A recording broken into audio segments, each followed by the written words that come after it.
저는 휴가 잘 갔다 왔습니다. 기도해 주셔서 감사드리고요. 엄청 덥대요.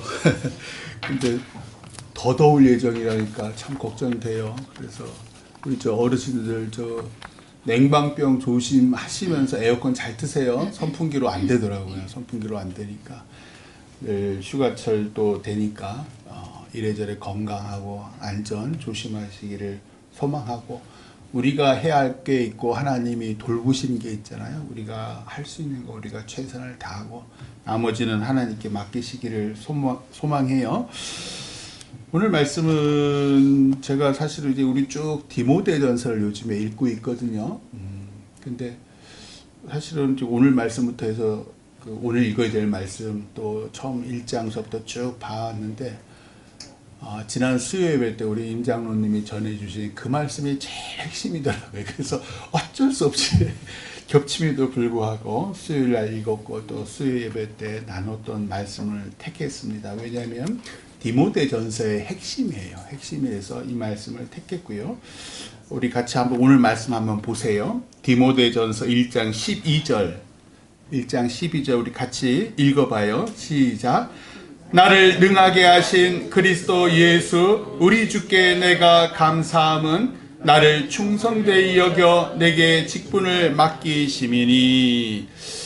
나를 능하게 하신 그리스도 예수, 나에게 힘 주신 그리스도 예수, 나를 능력 있게 하신 그리스도 예수. 바울은 왜 몸의 질병, 그것이 간질인지 안질인지는 모르겠지만 몸에 사탄의 가시가 있음에도 불구하고 전도 여행을 차례나 가고 모직에 두드려 맞고 감옥에도 2번이나 투옥되고 이랬잖아요. 그럼에도 하나님의 사역을 감당케 하시는 그 예수, 그 예수를 말하는 거고요. 그러면서 또 하나 이제 오늘 뒤에 말씀도 나오지만 죄인 중 괴수였던 나 같은 사람도 구원하사 능하게 하신 예수, 그 예수가 오늘 이 디모데전서는 누구에게 쓰느냐면 바울의 영적인 아들 디모데에게 쓰는 거예요. 디모데, 너에게도 나를 능하게 하신 그 예수님이 너를 능하게 하실 거야. 이 디모데는 현재 에베소 교회에 사도 바울이 파송을 해서 거기서 지금 사역 중에 있거든요. 근데 에베소 교회가 뒤에 나오겠지만 이런저런 문제가 있어요. 그 문제를 해결하기 위해서 봐라, 디모데야, 나를 이렇게 예수님께서 능하게 하셨잖아. 너도 알잖아. 나 같은 사람도 능하게 하셨는데 너, 야, 젊고 멋지고 훌륭한 너 디모데도 당연히 능하게 하실 거야 라고 12절에서 얘기를 해요. 그러면서 나를 능하게 하신 예수님께 사도 바울이 감사함은 자기에게 직분을 맡기셨기 때문이라. 그 직분이 뭐냐면 1절에 나와요. 편지 1장 1절에 그리스도 예수의 사도라는 직분을 나에게 감당할 수 없는 큰 직분이죠. 왜 이 직분을 맡기셨냐면 12절에 나오잖아요. 나를 충성되이 여겨. 나를 충성되이 여겨 내게 사도라는 직분을 맡기셨다. 원어에는 이 충성되이가 피스토스, 믿음과 관련되어 있더라고요. 즉 믿음직하게 여기셨다라는 거예요. 예수님께서 왜 12제자를 부르셨을 때 각각의 뜻이 있어서 부르셨겠지만 특별히 3명의 제자 베드로와 야고보와 요한을 늘 가까이 두셨잖아요. 왜 그랬냐면 그들을 충성되이 여기셨기 때문에, 그들을 믿음직하게 여기셨기 때문에. 그래서 베드로를 우리가 괜히 수제자라고 하는 것도 아니고, 야고보와 요한의 어머니가 왜 주님의 나라에서 하나를 우편에 하나를 좌편에 앉게 해달라고 부탁한 이유도 그럴만했기 때문에 그런 거예요. 뭐냐면 최고로 열심히 예수님을 잘 섬기던 이 3명의 제자들이고 예수님께서 신뢰하셨기 때문에 어떤 상황에서도 이 사람들은 나를 배신하지 않을 거라고 믿었기 때문에 그 사람들을 제자로 부르셨고 그렇게 살았지요. 근데 지금 우리가 지난주까지 알아봤듯이 예수님이 겟세마네 동산에서 붙잡히셨을 때 다 도망가잖아요. 그러면 각자의 집으로 도망갔어야 될 거 아니에요? 그러지 않았어요. 마가의 다락방에서, 예루살렘 마가의 다락방에서 무서워서 숨어서 기도하며, 아마 그랬겠죠. 우리 예수님 살려주세요 라고 기도하고, 죽었다는 걸 눈으로 가서 확인한 후에는 이제 우리 어떻게 해야 되나요? 즉 제자들은 도망가지 않았어요. 결국은 예수님이 말씀하신 대로 마가의 다락방에서 기도하며 기다렸고, 오순절 부활한 예수님이 그 마가의 다락방에도 오시고 승천하시고 오순절날 성령께서 임하신 것도 다 마가의 다락방에서 이루어진 거고, 말씀대로, 주님의 말씀대로 모든 것이 이루어짐을 보고 주님을 땅끝까지 전하는 사도들이 되더라. 그것이 이제 사도행전 또 복음서에서 나오는 내용이에요. 예수님께서는 이 12 제자들 뿐만 아니라 다메섹으로 그리스도인들을 잡으러 가던 바리새인 사울에게도 임하셔요. 그래서 그를 구원하시고 은혜를 베푸셔서 사도라는 직분을 맡기셔요. 바울을 충성되이 여기셨기 때문에, 바울을 믿으셨기 때문에. 그런 생각이 언뜻 들지 않아요? 집사람에도 간혹 그런 얘기를 했는데, 주님은 준비된 사람을 쓰신다. 얼추 맞는 말 같지 않아요? 바울이 물론 교회와 그리스도를 탄압했지만 그의 열심을 쓰신 거 아닐까?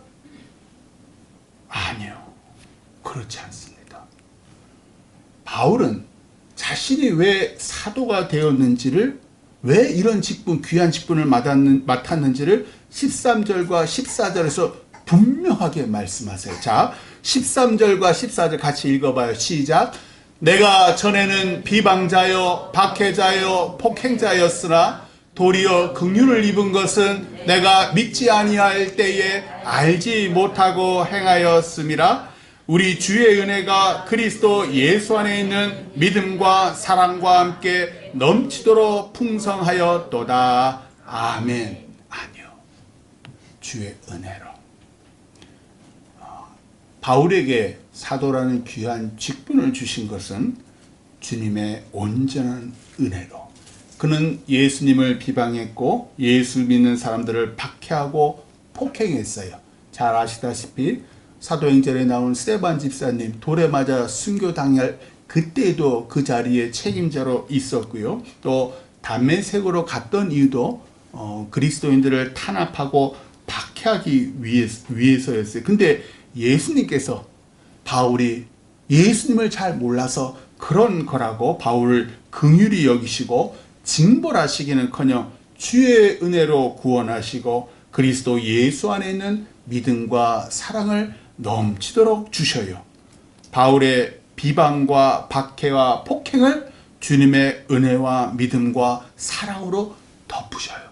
그게 13, 14절에 나오는 내용이에요. 즉 나는 주님을 비방하고 박해하고 폭행을 했는데 주님은 그런 나를 은혜와 믿음과 사랑으로 안아주셨다. 초대교회 교부였던 성 어거스틴, 아우구스티누스라고도 해요. 그 사람이 이렇게 얘기했어요. 하나님은 자격 있는 아무도 택하지 않으시며, 하나님은 자격 있는 아무도 택하지 않으시며 오히려 그를 택하사 자격 있게 여기신다. 바울이 구원되고 우리가 구원된 건 우리의 그 어떤 공로에도 의거하지 않는다. 오직 하나님의 긍휼과 은혜의 결과다. 하나님께서 우리를 충성되이 여기셨고 그리고 구원받은 우리에게 당신의 능력을 주셔서 당신의 사역을 맡기신다. 그래서 12절 끝에 12절 다시 한번 돌아가시면 12절 끝에 이렇게 얘기했어요. 나를 충성되이 여겨 내게 직분을 맡기심이니. 여기에서 바울은 다른 편지에서는 이 직분을 맡기셨다 할 때 헬라어로 그 사도에 해당하는 아포스톨레라는 단어를 썼는데 여기서는 내게 직분을 맡기심이 디아코니아를 사용해요. 이 디아코니아가 뭐냐면 디아코노스, 라틴어예요. 영어로는 디코니예요. 집사예요. 집사. 즉 봉사자라는데 집사는 봉사하는 자예요. 즉 내게 사도라는 직분을 맡기셨다가 아니라 봉사자라는 직분을 맡기셨느니 분명히 아까 말씀드렸죠. 1절에서는 분명히 자기가 사도, 예수 그리스도의 사도라고 아포스톨로스라고 분명히 얘기했어요. 그런데 이곳 12절 끝에서는 내게 직분은 어떤 직분이냐면 사도의 직분이 아니라 봉사자, 그 집사, 디콘의 직분을 맡기셨다 라고 얘기를 하는 거예요. 즉 하나님께서 나에게 은혜와 능력을 주신 건 뭐 위에서 누구를 지배하고 군림하고 가르치는 게 아니라 네가 가장 낮은 자리에서 예수님처럼 성도들을 섬기고 봉사하라. 그걸 나에게 주셨다. 따라서 젊은 내 영적인 아들 디모데야, 에베소 교인들을 예수님처럼, 나 바울처럼 온몸을 다해 낮은 자리에서 섬기고 봉사해라. 그게 12절 말씀이었던 거예요. 그리고 이제 오늘 말씀 15절 뒤로 또 넘어가 보세요. 15절 말씀 같이 읽어봐요. 시작. mit보다 모든 사람이 받을 만한 이 말이요 그리스도 예수께서 죄인을 구원하시려고 세상에 임하셨다 하였도다. 죄인 중에 내가 괴수니라. 아멘. 이 에베소 교회의 문제는 다른 교훈, 다른 교리 또는 다른 복음을 가르친다는 거예요. 3, 4절, 그 1장 3, 4절 한번 보여줘 보세요. 1장 3, 4절 성경도 한번 읽어보시고요. 1장 3, 4절 앞에요. 네, 1장 3절과 4절 우리 한번 같이 읽어봐요. 이게 이제 그 에베소 교회 문제를 얘기해 같이 읽어봐요. 시작. 내가 마게도냐로 갈 때에 너를 권하여 에베소에 머물라 한 것은 어떤 사람들을 명하여 다른 교훈을 가르치지 말며 신화와 끝없는 족보에 몰두하지 말게 하려 함이라. 이런 것은 믿음 안에 있는 하나님의 경륜을 이름보다 도리어 변론을 내는 것이라. 어떤 사람들, 즉 에베소 교회의 어떤 사람들, 이제 나중에 디모데전서 3장에 보면 이 어떤 사람이 감독자, 장로예요. 당시에 장로로 하기도 하고 감독이라고도 했어요. 장로와 또 집사가 나와요. 그래서 이 디모데전서 3장에 나오면 감독자는 이런 사람을 택해야 되고 집사는 이런 사람을 택해야 된다는 그 자격 요건이 나와요. 왜냐하면 그 사람들이 지금 문제를 일으켰어요. 그래서 사도 바울이 이 디모데를 파송하는 거예요. 그 어떤 사람들이 지금 에베소 교회에서 다른 교훈, 다른 교리를 지금 가르치고 있어요. 그 사람들이 뭘 가르치고 있냐면 그 4절에 나와 있는 거예요. 신화. 이 신화는 뭐 로마 신화, 그리스 신화가 아니고요. 유대교의 신화예요. 구약 성경에 보면은 우리가 별로 중요하지 않게 생각하는 사람들의 이름이 나와요. 그럼 이 사람이 족보가 뭔가, 이 사람이 왜 성경에 있을까를 끊임없이 연구하는 거예요. 그 위에는 누구고 물론 나중에 다 아브라함으로 오겠죠. 아브라함과 야곱으로 오겠죠. 그거에 몰두하는 거예요. 유대교회에 몰두하며 그러면서 사람들을 자꾸만 믿음에서 벗어나게 하는 거예요. 즉 예수 그리스도의 그 은혜로 받는 그 구원을 멀게 하고 자꾸만 끊임없는 족보와 신화에 몰두해서 믿는 사람 안에서 하나님의 경륜, 하나님의 뜻을 이루기보다는 도리어 싸우게 하는 거예요. 서로 이것이 옳다, 서로 저것이 옳다. 이것이 에베소 교회의 문제였어요. 오늘날처럼 이제 아니구나, 4장이구나. 그래서 이 사람들이 어떤 얘기를 하냐면 심지어 4장에 보면 디모데전서 4장에 보면 요 당시에 영지주의가 유행을 했어요. 철학적인 개념도 되고 요 그리스도교에도 들어와요. 기독교에도 들어와서 이 영지주의 이단의 영향을 받아서 혼인을 금해요. 나중에 뒤에 말씀하겠지만 또 구약의 율법에 따라서 어떤 음식은 먹지 말라고 에베소 교인들에게 가르쳐요. 이런 잘못된 가르침, 다른 교훈을 논박하고 올바른 교리를 가르쳐라 라고 디모데에게 편지를 쓴 거예요. 오늘날처럼 과거 바울이 살던 때에도 이단 사이비가 있었어요. 이단 사이비가 뭐냐면요, 복음에서 뭘 더해요. 또는 뭘 빼요. 그게 이단과 사입이에요. 왜 진짜 복음, 참 복음에서 뭘 더하거나 뭘 뺄까요? 그래야 말이 되고, 그래야 자기들의 뜻이 관철이 되니까. 인간적으로 이해가 되는 복음, 원인과 결과가 딱 떨어지는 복음, 이것이 인간이 추구하는 복음, 다른 복음, 거짓 복음이에요. 영지주의는 육신은 죄요, 영혼은 선이라고 가르쳤어요. 더러운 육을 가진 거룩하신 하나님의 아들이 이 땅에 태어날 수 없다. 왜? 육신은 더러운데 어떻게 거룩하신 하나님의 아들이 그 더러운 육신을 갖고 이 땅에 태어날 수 있어? 그러면서 성육신을 부인합니다. 오늘날 우리도 성육신 이해가 안 되는 사람 부지기수로 많습니다. 나가보세요. 믿지 않는 사람은 절대로 안 믿고요. 우리 중에서도 동정녀 마리아?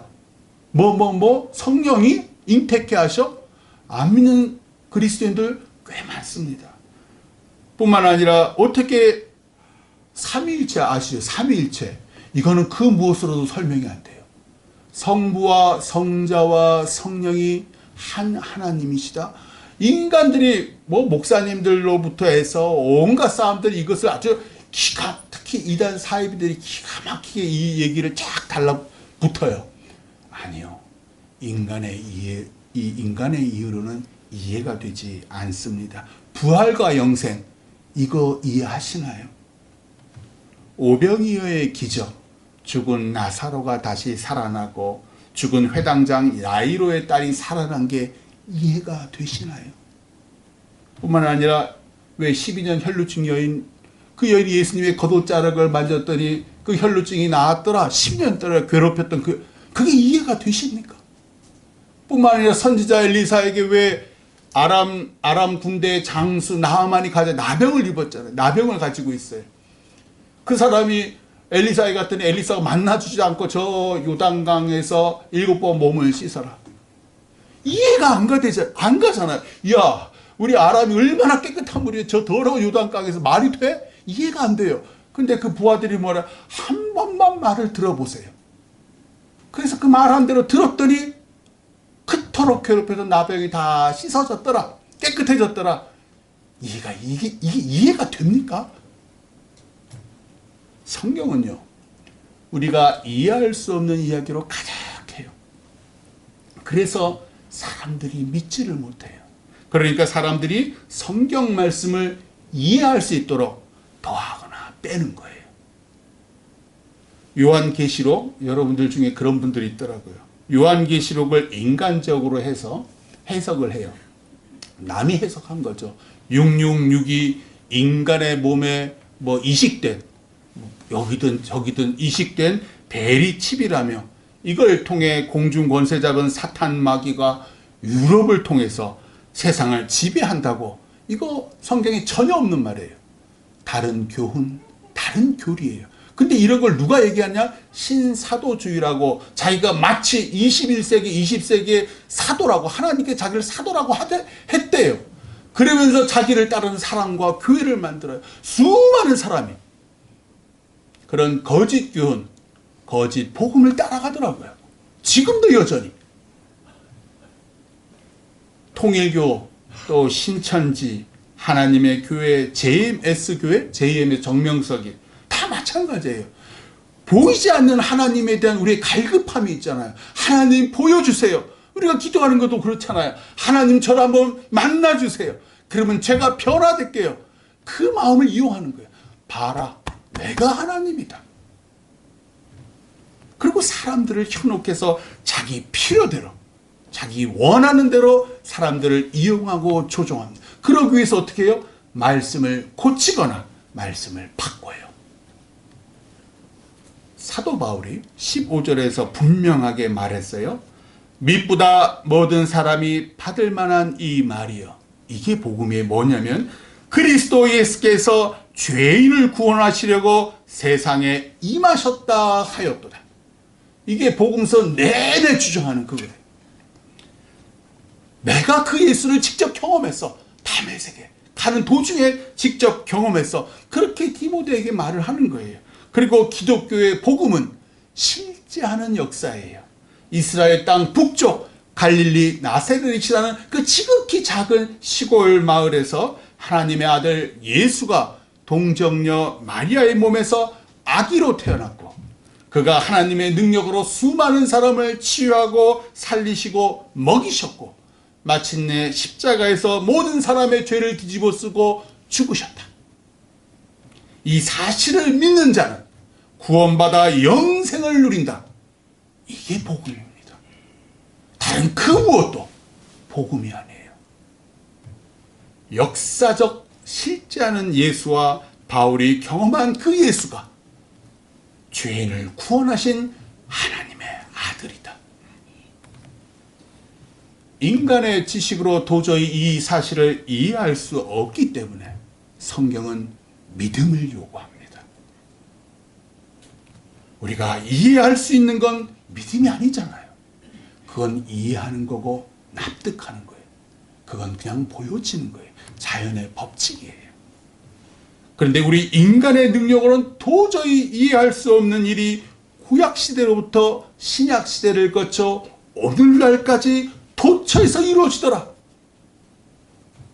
예수님의 십자가 은혜로 구원받은 영혼들이 지금 이 순간에도 얼마나 많은지 네 눈으로 봐라. 그 사람들이 하나님의 뜻대로 가정과 직장, 세상에서 선한 영향력을 행사하고 있지 않느냐. 사도 바울이 그래서 말하는 거예요.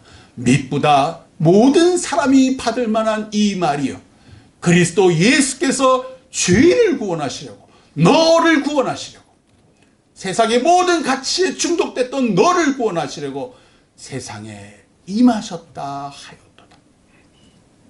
그러면서 자기가 죄인 중에 괴수래요. 이 말은 역사상 자기가 최악의 괴수였다란 말이 아니고 교회를 박해하고 그리스도를 핍박했던 그 일을 말하는 거예요. 이런 죄인 괴수도 그리스도 예수께서 구원하셔서 귀한 직분, 사도와 봉사자의 직분을 맡기셨다. 그러니 디모데야, 에베소 교인들에게 하나님의 구원은 인간이 이해 가능한 철학에서 나오는 것도 아니요, 율법, 구약의 그 율법을 지키는 행위, 너의 공로에서 나오는 것도 아니며 오직 죄인을 향한 하나님의 긍휼에서 나온다라고 가르쳐라. 오늘 말씀 16절 말씀 또 다 같이 한번 봉독해요. 16절 시작. 그러나 내가 긍휼을 입은 까닭은 예수 그리스도께서 내게 먼저 일체 오래 참으심을 보이사 후에 주를 믿어 영생 얻는 자들에게 본이 되게 하려 하심이라. 아멘. 이것이 바로 구원받은 모든 사람의 사명입니다. 후에 주를 믿어 영생 얻는 자들에게 내가 본이 되게 하려 하시고, 예수의 십자가 은혜로 구원받은 사람은 이전과 확연히 달라집니다. 모태 신앙인들은 잘 들으세요. 내가 진짜 예수님을 만나면요, 이전의 나와 이후의 나는 확연히 달라집니다. 그걸 내가 알아요. 왜? 은혜로 변하기 때문에. 내 노력으로 변하지 않습니다. 우리의 믿음은요, 철저히 하나님의 온전한 선물이에요. 그래서 그 선물을 받은 사람은 이전의 삶과 이후의 삶이 확 달라집니다. 왜 이렇게 확 다르게 하실까? 너로 후에 주를 믿어, 너를 통해 후에 주를 믿어 영생 얻는 자들에게 봐라. 저 인간이 저렇게 변했다. 그렇게 하나님이 증거하시려고. 조금만 있으면 뭐 섭섭한 일 있으면 섭섭한 일 쌩 돌아서고, 친구를 원수처럼 보는 저 사람이 예수를 믿었더니 확 달라지더라. 그냥 돈을 알기를 세상 최고로 알던 저 사람이 예수를 믿더니 그 돈을 아낌없이 주의 영광을 위해 쓰더라. 놀라지요. 저 사람 그럴 사람이 못 돼요. 근데 그 사람이 그렇게 되더라. 후에 주를 믿어 영생 얻는 자들에게 본이 되게 하려 하십니다. 현실에서 그리 못 살지요. 우리 그렇게 사는 사람 과연 몇이나 됩니까? 우리 실력으로는요, 사도 바울처럼, 사도 베드로처럼 못 살아요. 그래서 우리가 날마다 눈물로 회개의 씨를 뿌리는 거예요. 왜 저는 이 모양이에요, 예수님? 왜 저는 주는 것보다 받는 게 여전히 더 좋아요?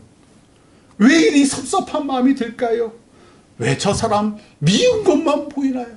저 내 남편, 내 아내 죽도록 헌신했는데 그건 안 보이고, 나에게 섭섭하게 한 거, 널찍이 잘난 척하는 그런 것만 왜 보게 하시나요? 참기는커녕, 예수님처럼 참기는커녕 뭐 조금만 내 뜻에 달라지면 벌컥벌컥 화를 내요. 본이 되기는커녕 나 때문에 자녀의 믿음이 흔들리고요, 나 때문에 교회가 흔들리고요, 하나님의 영광이 가려집니다. 이게 우리 그리스도인의 현실입니다. 우린 예수님처럼, 베드로처럼, 바울처럼 못 삽니다. 그래서 하나님의 특별한 은혜가 필요해요. 하나님의 특별한 능력이 필요해요. 우리 삶에 고난이 찾아오는 이유예요. 고난이 없으면요, 우리가 하나님의 능력, 하나님의 은혜를 구하지 않아요. 그냥 그 자리에서 멈춰요. 오늘 우리 송장로님 기도해 주신 대로 그 하나님 만났던 그 처음 신앙을 다 놓치고 잃어요. 살만해서 그래요. 신앙의 멈춤은 사실은 하나님과 멀어지는 거예요. 심령이 가난한 자가 복을 받는 이유가 뭔지 아세요? 하나님 밖에 답이 없기 때문이에요. 심령이 부유하면요, 내가 돈도 있고 백도 있고 건강도 있고 잘 나가는 자녀도 있지요, 하나님의 은혜를 구할 이유가 없잖아요. 내가 똑똑하면요, 내가 능력이 있으면요, 하나님 없이도 이 거친 세상 잘 살아요. 그런데 인생이요, 그리 되지 않습니다. 특별히 하나님 믿는 그리스도인의 삶은요, 하나님께서 결코 만사 형통하게 내버려 두지 않아요. 왜? 세상에서 형통하면 하나님을 찾지 않으니까. 하나님께서 나를 구원하시는 이유는요, 나의 능력 때문에 구원한 게 아니에요. 나의 그 초라한 삶, 힘든 그 삶을 통해서 나의 능력이 전해지게 하기 위해서. 하나님이 없으면 무림한 그리스도인이에요. 그래서 하나님께서 때로 감당할 수 있는 고난을 우리 그리스도인들에게 주시고요, 감당할 수 없으면 피할 길도 내어주셔요. 그렇게 해서라도 하나님 있는 삶을 살라고 하나님께서 우리를 인도하시는 거예요. 이것이 진정 복된 삶, 기쁜 삶, 하나님과 동행하는 삶, 후에 너를 통해 하나님을 믿는 자들에게 모범이 되는 삶, 그 삶을 살아라. 오늘 말씀 17절 같이 한번 봉독해요. 17절 시작. 영원하신 왕 곧 썩지 아니하고 보이지 아니하고 홀로 하나이신 하나님께 존귀와 영광이 무궁하도록 있을지어다. 아멘. 나에게 하나님은 어떤 분인가? 바울에게 하나님은 죄인 중에 괴수였던 자신을 구원해서 사람들의 본이 되는 직분을 맡기신 하나님이에요. 그래서 하나님께 존귀와 영광이 영원 무궁하도록 있기를 찬양하잖아요. 나에게 하나님은 어떤 분일까? 우리는 성경을 읽지 않아요. 대개 목사에서 오늘 그 주보에 당신에게 필요한 영적 지도자 한번 읽어보세요. 우리는 뭐 여기 금토교회 목사 이시연 목사의 설교를 듣든지, 또는 내가 좋아하는 유튜브에 넘쳐나잖아요. 내가 좋아하는 이분의 말씀을 어쩌면 이렇게 꿀같이 단지 그 유튜브에 나오는 목사님들의 설교를 들어요. 그러면서 아, 하나님은 이런 분이시구나. 또 종종 우리가 직접 경험한 그 하나님, 또는 내가 만나기를 원하는 하나님을 하나님이라고 생각해요. 우리는 그래요. 왜? 우리는 연약하니까. 따라서 내가 원하는 하나님과 성경이 말하는 하나님이 다를 수 있어요. 그러니까 지난 비상경 이때도 난리가, 이쪽 저쪽 다 난리가 나잖아요. 왜? 다 자기가 생각하는 하나님은 이렇다는 거예요. 이때 내가 원하는 하나님, 내가 들은 하나님이 자칫 다른 교훈, 다른 복음일 수 있어요. 성경은 분명하게 보세요. 성경은요, 하나님께서 당신이 누군지 분명하게 말했다. 출애굽기에 모세에게 분명하게 이렇게 당신을 얘기했어요. 나는 스스로 있는 자다. 그게 여호와라는 뜻이에요. 나는 스스로 있는 자다. 나는 네가 나를 이해하든 네가 나를 믿든 네가 나를 어떻게 그거와 상관이 없다는 거예요. 영원 전부터 영원 후까지 그 누구도 없을 때 나는 스스로 있었던 존재다. 작은, 우리가 감당할 수 없는, 측량할 수도 상상할 수도 없는 분이다. 그런 분이 지극히 작은 나를 사랑하사 구원하시고 당신의 능력을 주셔요. 작은 나에게 거룩한 직분, 장로요, 권사요, 집사요, 우리 교회 성도요, 그리고 곳곳에서 봉사자 직분을 주셔요. 왜냐하면 내가 이 작은 인간의 머리는 도저히 이해할 수 없는 한량없는 예수 그리스도를 믿기 때문에.